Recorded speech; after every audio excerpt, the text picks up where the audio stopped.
આગળ સમાચારો તરફ નજર કરીએ તો અરવલ્લી જિલ્લાના શામળાજી રોડ રેલવે સ્ટેશન સમગ્ર વિસ્તાર માટે એકમાત્ર મહત્વપૂર્ણ સ્ટેશન હોવા છતાં વર્ષોથી ટ્રેનોના સ્ટોપેજ અને મૂળભૂત સુવિધાઓના અભાવે મુસાફરો, વિદ્યાર્થીઓ, નોકરિયાતો અને વેપારીઓને ભારે નુકસાનીનો સામનો કરવો પડી રહ્યો છે।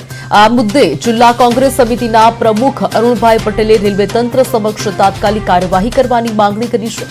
તેમણે જણાવ્યું કે શામળાજી રોડ સ્ટેશન પર સારવા કોટા ટ્રેનનું તાત્કાલિક સ્ટોપેજ આપવામાં આવે, સાથે જ નવી શરૂ થનાર સારવા ઉદયપુર વંદે ભારત એક્સપ્રેસનું પણ અહીં સ્ટોપેજ આપવામાં આવે, જેથી જિલ્લાના લોકોને ઝડપી અને સુવિધાજનક મુસાફરીનો લાભ મળી શકે।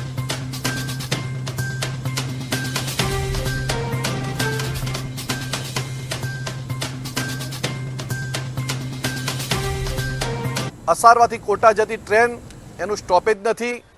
નવી શરૂ થનાર વંદે ભારત ટ્રેન એનું હિંમતનગર સ્ટોપેજ હોય અને બીજી બધી જગ્યાએ સ્ટોપેજ હોય, પણ આ જિલ્લાનું એકમાત્ર રેલવે સ્ટેશન હોવા છતાં અહીં સ્ટોપેજ આપવામાં આવ્યું નથી।